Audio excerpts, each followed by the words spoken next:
찬바람이 불면 누구나 사람이 그리워집니다. 가슴을 따뜻하게 해준 사람, 그리워지지요. 사도 바울도 인간이기에 찬바람 부는 노년에 그리웠습니다. 그래서 사랑하는 믿음의 아들 디모데에게 어서 속히 내게 오라고 부탁합니다. 바울은 결혼을 안 했습니다. 그러니까 아내도 없고 자녀도 없지요. 아들이 있다면 믿음으로 낳은 아들 디모데입니다. 이 디모데 전후서는 주후 66년경에 바울이 로마 감옥에서 쓴 마지막 편지입니다.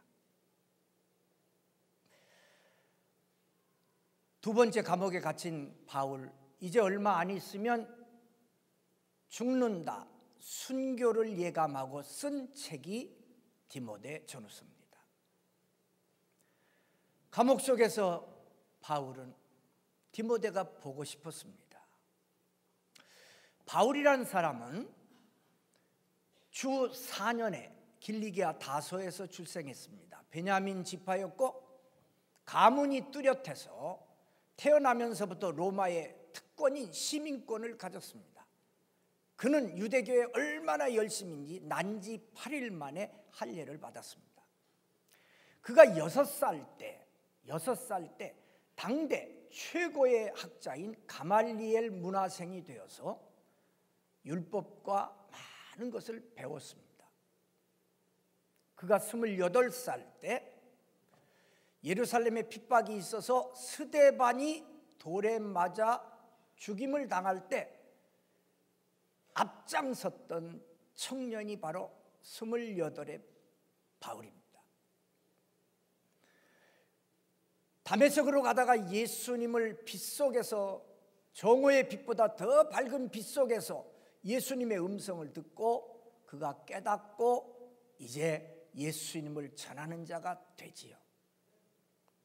그 일생은 정말 밤낮을 가리지 않고 어떤 때는 하루에 수십 킬로를 걷고 강의 위험, 강도를 만나고 춥고 배고프고 짐승의 위험, 수없는 매맞음, 몇 번 죽을 고비, 그러면서 복음을 전했습니다. 그러다가 그가 58세에서 60세까지 2년 동안 바울이 감옥에 갇힙니다. 그 다음 풀려났다가 다시 62살 때 감옥에 갇히고 그 다음엔 나오지 못하고 순교의 제물이 됩니다. 인터넷을 하실 수 있는 분들은 인터넷에 들어가 보면 바울이 갇혔던 감옥이 있고요. 바울을 참수했던 돌기둥, 기둥에 목을 이렇게 대면 위에서 칼로 쳐 목을 자르는 겁니다. 그 참수를 당한 그 기념 교회당을 볼 수 있습니다. 때는 초겨울입니다. 외로운 바울이 디모데에게 보고 싶다, 디모데야 어서 오라고 했습니다. 9절에 너는 어서 속히 내게로 오라. 어서 속히 내게로 오라. 더 디모데가 그리웠던 것은 주변에 자기를 따랐던 사람들이 다 떠나갔습니다. 10절에 보면 데마는 이 세상을 사랑하여 나를 버리고 데살로니가로 갔고 그레스게는 갈라디아로, 디도는 달마디아로 갔습니다. 이게 세상 모습이죠. 잘 나갈 때는, 힘있게 일할 때는 많은 사람들이 모여들었는데 바울이 2번의 로마 감옥에 갇히고 이제 순교의 날이 얼마 남지 않은 것을 예감한 사람들은 바울 곁을 떠나기 시작했습니다. 그러니까 바울이 더 외로운 겁니다.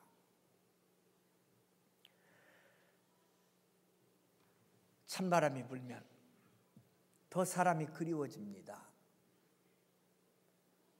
야, 우리 아들, 딸들, 연애는 지금 해야 된다. 요 찬바람 살살 부는 지금에야 이게 진짜 잘 된다.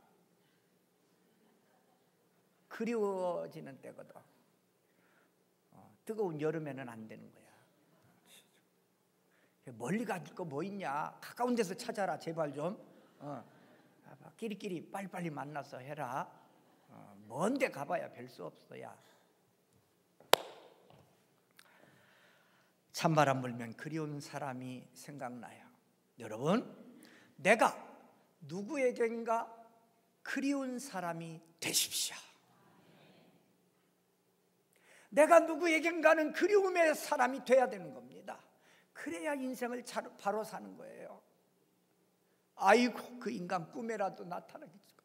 그러면 안 되는 거지요. 디모데는 바울의 마음속에 그리움으로 남아 있습니다. 보고 싶은 거예요. 두 번째, 다 떠나가고 11절 누가만 나와 함께 있느니라. 이 누가는 누가복음을 기록한 누가고 의사입니다. 우리가 잘 아는 대로 바울은요 걸어다니는 종합병원이었습니다. 몸에 병이 많았어요. 몸이 약했습니다. 그리고 그 강행군 전도 여행 때문에 그가 62세밖에 안 됐지만 이때 아주 몸이 약했습니다. 누가는 바울 곁을 떠날 수가 없었어요. 왜? 자기가 또 의사고 어쨌든 약한 바울을 곁에서 돌봐줄 사람은 자기라고 생각한 거지요. 그래서 바울이 순교할 때까지 끝까지 바울 곁에서 그의 건강을 보살펴주고 그의 힘이 되었던 사람이 누가입니다. 여러분, 누가가 되시기를 바랍니다. 내가 누구를 사랑한다면 그 곁을 떠나지 말고 끝까지 있어야 되는 거예요. 어떤 사람들 사랑하니까 떠난다고, 말도 안 되는 소리. 사랑하니까 끝까지 곁에 있어야지요. 바울 사랑한다고, 주님 사랑한다고 하던 친구들, 바울이 위험한 길에 빠지니까 다 도망. 그건 사랑이 아니에요. 바울이 참 몸이 약했지요. 하나님 앞에 3번이나 고쳐달라고 기도한 게 나오잖아요. 근데 3번만 기도했겠어요? 날마다 기도했지. 근데 하나님의 대답은 내 은혜가 내게 족하도다. 그러니까 여러분, 내가 병이 있는데 하나님 앞에 기도하는데도 안 고쳐주셔. 그렇다면 그 병이 은혜의 도구임을 깨달으세요. 그게 은혜의 도구입니다. 어떤 문제가 있는데 이게 영 기도하고 몸부림쳐도 하나님이 해결을 안 해주셔. 하나님이 한 번만 맘먹으면 될 텐데 안 해주셔. 그렇다면 그것도 하나님이 내게 주시는 은혜, 깨달음의 도구입니다. 하나님께서 바울에게 내 은혜가 내게 족하도다. 그 다음에 내가 약한 데서 오히려 강해진다. 누가가 옆에 있었습니다. 여러분, 주님 사랑하시면 주님 곁 떠나면 안 되고요. 내가 누구를 사랑합니까? 누가처럼 끝까지 함께 할 수 있는 그런 사람 되시기를 바랍니다. 또 부탁하기를 네가 올 때 마가를 데리고 오라 그랬어요. 네가 올 때 마가를 데리고 오라. 그가 나의 일에 유익하다. 마가가 누구예요? 한때는 바울의 마음을 아프게 했던 친구지요. 전도여행을 따라 나섰어요. 마가가 부잣집 아들입니다. 마가가 전도여행을 따라갔더니 그냥 뭐 노는 건 줄 알았더니 왜 얼마나 힘든지 수십 킬로를 걸어야 되고 막 산을 넘어야 되고 막 위험을 당하고. 그러니까 전도여행 끝나자마자 예루살렘 자기 집으로 그냥 가버렸어요. 부잣집 아들이 못 견디고. 그 이제 두 번째 전도여행을 떠날 때 바나바하고 바울하고 싸움이 붙었어요. 왜 싸움이 붙었는 거 아니? 바나바는 마가를 데리고 가자 그랬고 바울은 그런 배신자 절대 데리고 못 간다고. 조그만 어려움도 못 견디는 그런 사람 데리고 가야 짐거리라고. 그 둘이 싸워서 나눠졌습니다. 그래서 바나바는 마가 데리고 이쪽으로 가고 바울은 실라를 데리고 이쪽으로 갔어요. 그 싸우는 것도 또 은혜더라고요. 그렇게 해서 양쪽으로 복음이 더 많이 퍼졌어요. 그때 나타난 게 마가예요. 근데 로마의 감옥에서 찬바람 부는 때 생각하니 마가가 보고 싶은 거야. 그때는 내 속을 썩이고 내가 미워했지만 지금은 얼마나 열심히 하나님의 영광을 위해 일하는지 그 마가가 보고 싶은 거예요. 제가 이 말씀을 묵상하면서요, 이번에 이제 여행하면서 묵상하면서 그런 생각이 많이 들어요. 제가 채시잖아요. 거기다 곱슬머리. 내가 옥리만 아니지 제가 고집이 또 보통 센 게 아니었습니다. 제가 30대 때 강경에서 목회할 때 막 칼 같았습니다. 잘못하면 막 딱 잘라버려요. 글쎄 장로님도 면직시켰다니까요. 내 마음에 안 들면 탁. 가만히 지금 생각해 보면 내가 지나쳤구나. 그러는 게 아닌데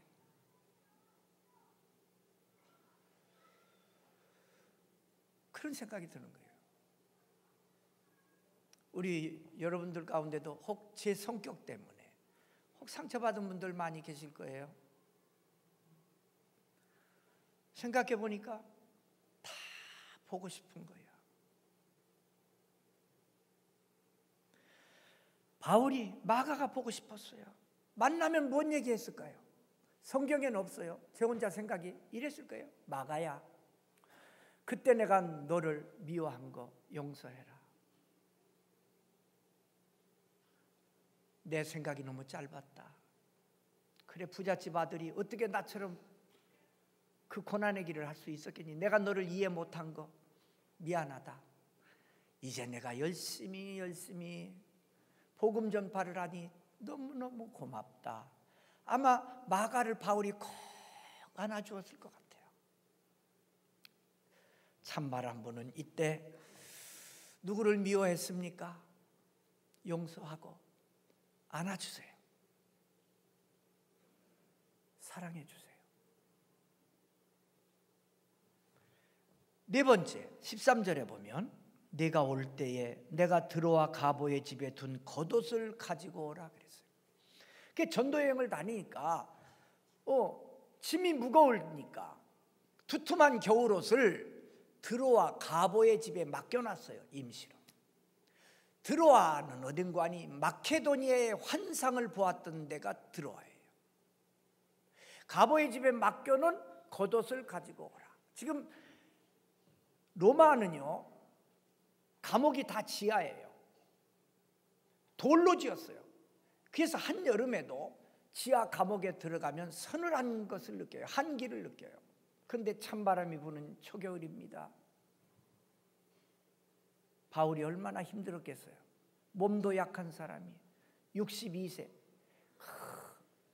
지금으로야 별 나이 아니지만 그때 병든 몸으로 복음 때문에 로마 감옥에 갇혀 추우니까 내가 내 겉옷 가지고 와라.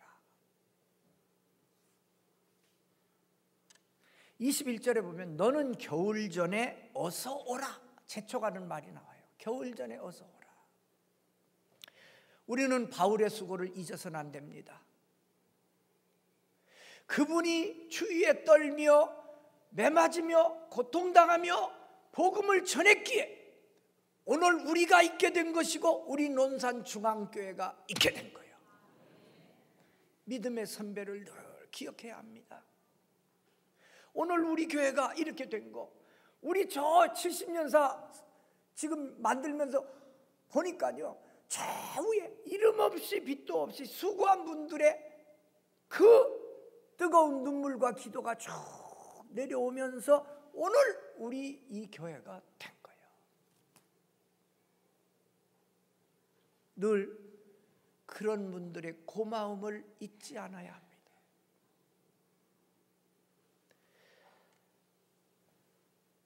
다섯 번째, 또 책은 특별히 가죽 종이에 쓴 것을 가져오라. 가보의 집에 가서 겉옷 가져오고 책을 가져오는데 특별히 가죽 종이에 쓴 책을 가져와라.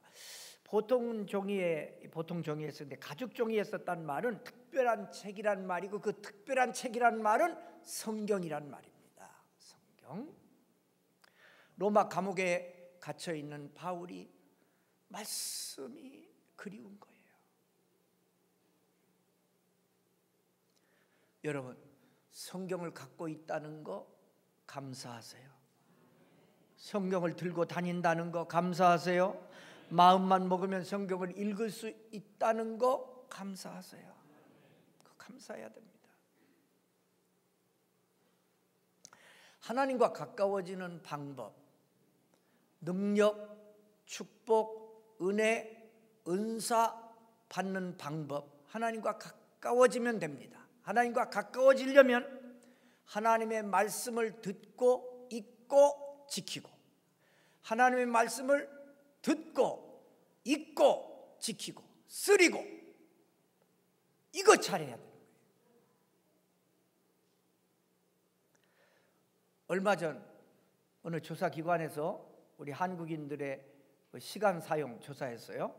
하루에 조사하니까 텔레비전 보는 시간이 3시간 9분, 한국 사람의 평균 3시간 9분, 스마트폰이 1시간 57분. 그러니까 그 중에 다 평균이니까 하나님 믿는 우리들도 다 들었겠죠? 텔레비전 3시간 9분, 스마트폰 1시간 57분. 묻습니다. 성경은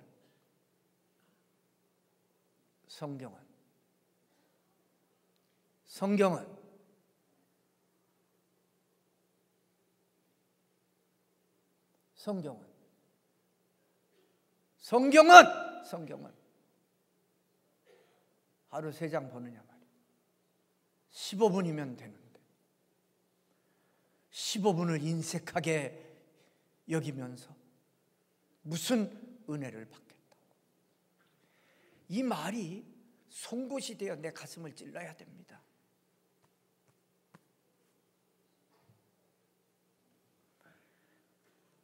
바울은 감옥 속에서 말씀이 그리워 책은 특별히 가죽 종이에 쓴 것을 가져오라. 이제 겨울이 왔습니다. 겨울 준비가 모두 한창이지요. 겨울 준비는 동물도 식물도 합니다. 동물들도 다 겨울 준비합니다. 식물들도 해요.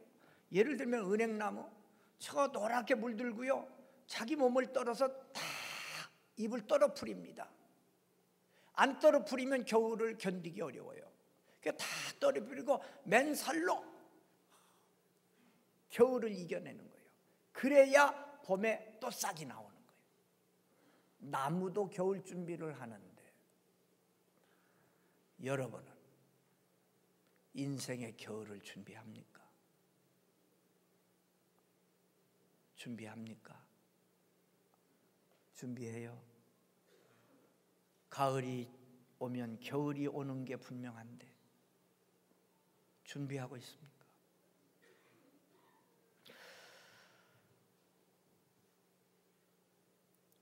지금은 사람이 그리운 계절입니다.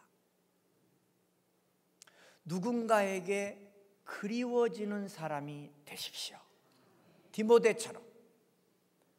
또 사랑한다면 끝까지 곁에 있는 사람이 되십시오. 누가같처럼. 복음을 위해서 자기 생명까지 바치고 고통을 오히려 기쁨으로 여겼던 바울처럼 우리도 주님을 사랑합시다.